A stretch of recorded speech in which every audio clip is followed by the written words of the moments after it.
Iya, ya. Iya, Ibu ini udah 4 kali operasi, Ustadz. Operasi apa itu? Iya, waktu itu kan katanya perutnya kayak diiris. Jadi si dokternya bilang ini harus segera dioperasi. Ternyata ususnya. Jadi ususnya itu kayak luka gitu, Ustadz. Dibilangnya kayak ada nanah lah, isinya tumor jinak yang ada nanahnya. Jadi ususnya ada yang dipotong, terus itu BAB-nya itu dipindah lewat perut. Yang biasanya kita lewat anus itu lewat perut. Operasi pertama, seminggu kemudian dibilang apa sama dokternya mau dibersihin karena masih ada ya nanahnya. Terus itu jadi dibersihin lagi si dokter. Udah operasi kedua tuh masih tetap pakai kolostomi. Dia bilang dari dokternya bilang ada fistula. Jadi dia pipis keluar BAB sedikit, kotoran sedikit dari kencingnya. Nah, setelah operasi kedua, ibu itu udah bisa tahun lalu itu udah bisa duduk, bisa inilah aktivitas sendiri, masih bisa walaupun pakai tongkat. Udah itu ibu pengen balikin lagi ke anus, terus dicek dulu lah sama si dokter, pindah dokter karena udah jelas ini dokternya apa, ke dokter yang lebih spesifik di bagian sakit ibu. Operasi ketiga itu dibalikin karena dilihat udah oke nih. Ternyata setelah ditutup dibalikin lagi ada masalah. Itu si apa BAB-nya masih keluar lewat ini pipis. Terus Masya itu Allah. yang ditutup itu bocor, keluar BAB lagi. Jadi dibuatlah yang baru lagi, dipindah tempat. Nah, itu sempat masuk ICU, Ibu, sempat inilah usah Masya Allah. udah dari itu, udah operasi keempat dibuat lagi, udah ICU udah ini, timbul iya, sekarang di sebelah kanan, timbul masalah lagi tuh katanya ibu ini udah kebanyakan darahnya itu udah kotor lah Ustadz, harus cuci darah dari situ, udah dari ini. Masya Setelah Allah. cuci darah itu, setiap cuci darah kata dokter ginjalnya udah kena, kata dokter. Iya, Udah iya. itu si ibu cuci darah pertama itu makin menurun kesadaran, tiap cuci darah makin menurun. Akhirnya kami anak-anaknya mutusin kita berobat biasa kayak lewat ustadz juga, disuruhlah minum zam-zam sama air zam-zam yang udah didoain anaknya yang laki. Udah itu ibu nggak cuci darah lagi, alhamdulillah sekarang. Cuman ini masalahnya ibu ini nggak bisa bangun Ustadz sekarang. Setahun ini nggak bisa bangun. Masya Jadi Allah. ibu emang ada saraf kejepit. Saraf Jadi kejepit terus di bagian kolostominya itu di kolostomi yang tempat BAB-nya itu perih terus Ustadz. Dia iritasi karena luka, kena kotoran terus kan. Jadi ibu ini sekarang pakai kantong kolostomi dari yang Masya operasi Allah. itu. Ini tiap mau BAB sakit terus Ustadz. Iya, Tiap mau perih keluar gitu ya. BAB-nya sakit. Kesakitan dan Iya.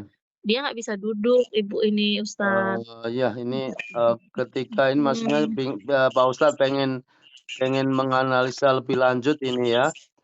Banyak pasien-pasien Pak Ustadz itu melakukan beberapa kali operasi tapi tidak kunjung sembuh. Nah, ternyata di situ di badannya ada unsur gangguan jin. Maka ini Pak Ustadz mau menanyakan Ibu, biasanya ada ingat mimpi-mimpi buruk Ibu? Saya selalu dihantui dengan karena dari operasi itu selalu kayak ada orang yang membunuh saya gitu, keluarga saya gitu Bu. Itu Pak sihir ini Ustadz. Bu, ini sihir ya. Jadi ini bukan masalah terkait pas waktu operasi itu. Tapi ibu itu mimpi pas waktu melakukan operasi. Gimana Pak Ustadz? Ibu ketika ada yang kayak membunuh itu posisinya mimpi ya? Enggak, kayak apa sih di luar kesadaran lah. Oh, di luar kesadaran Karena saya nggak bisa ditinggal sendirian, harus ada kawan. Tapi ruang ICU itu selalu kan nggak boleh ada orang. Waktu di rumah sakit ya, Iya. Ustaz. Ya, ya, ya. Waktu di ICU. Berarti pas waktu setengah Jadi kayak ada sadar, setengah sadar itu Ibu kayak ada didatangi seperti orang atau sosok atau seperti apa Ibu? Enggak, rasa-rasa saya aja Pak Ustadz. Ya, kayak ada jaring-jaring katanya dulu itu. ya sampaikan aja rasa-rasanya itu seperti apa Ibu, rasa-rasanya itu. Ya nggak ada rasa-rasa Pak Ustadz. Kayak apa loh, orang mau bunuh mama itu kayak apa? Apa dia datang bawa pisau apa gimana? Enggak, saya nggak bisa ditinggalin sendirian karena ada orang yang kayaknya mengintai-intai gitu loh Pak Ustadz. Ya, ya, ya, ya. Ya paham ini ketika umpamanya di badan akar masalahnya ini belum terselesaikan, maka Ibu ketika berobat medis hasilnya akan kurang maksimal gitu. Iya. Kalau mata saya sudah nggak bisa ngelihat lagi Pak Ustadz. Dua-duanya Sekarang Ibu, nggak bisa lihat. dua-duanya. Iya. Ya ini efek dari ginjal itu ya. Oh iya, Pak Ya Ustadz. Ibu, ya Ibu berdoa kepada Allah supaya badannya dibersihkan dari gangguan jin, sihir, ain, supaya Ibu disembuhkan dari sakit medis dan non medis, ya. Karena keadaan Ibu ini sudah lemah, berarti nanti ketika diruqyah biasanya tidak akan mengalami reaksi.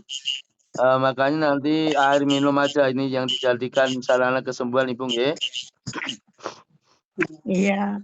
Yo Ibu fokus, sekarang fokus berdoa Ustadz, kepada ini Allah supaya disembuhkan dari sakit medis dan non medisnya nggih.